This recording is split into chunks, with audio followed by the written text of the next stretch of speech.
NEET के लिए इस क्वेश्चन में देख पा रहे हैं कि यह एक मेटल ए है और मेटल बी है।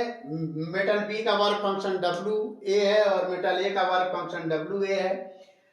ए मेटल पर न्यू फ्रीक्वेंसी का फोटान गिर रहा है जो इस मेटल के थ्रेशोल्ड फ्रीक्वेंसी से ज्यादा है, और मेटल बी पर 2 न्यू फ्रीक्वेंसी का फोटान गिर रहा है जो इस मेटल के threshold frequency V naught B के बराबर से ज्यादा है। इसमें जो इलेक्ट्रॉन इमिट हो रहा है उसका काइनेटिक एनर्जी के ई ए है, और इसमें जो इलेक्ट्रॉन इमिट हो रहा है उसका काइनेटिक एनर्जी के ई बी है। प्रश्न पूछा गया कि काइनेटिक एनर्जी ए और काइनेटिक एनर्जी बी वाले केस में जो इलेक्ट्रॉन इमिट हो रहा है उसका रेशियो क्या होगा।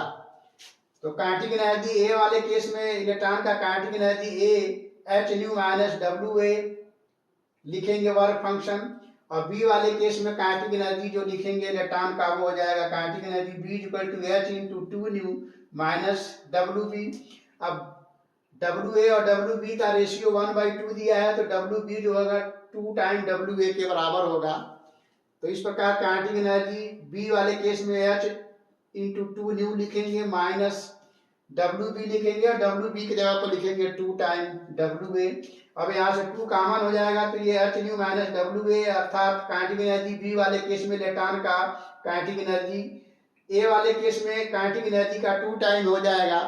इस तरह से kinetic energy A upon kinetic energy B जो है इस तरह से सॉल्व करेंगे तो ए केस में इलेक्ट्रॉन का kinetic energy upon B case में इलेक्ट्रॉन का काइनेटिक एनर्जी का रेशियो 1/2, यहाँ से ये और ये कट जाएगा 1/2 आएगा।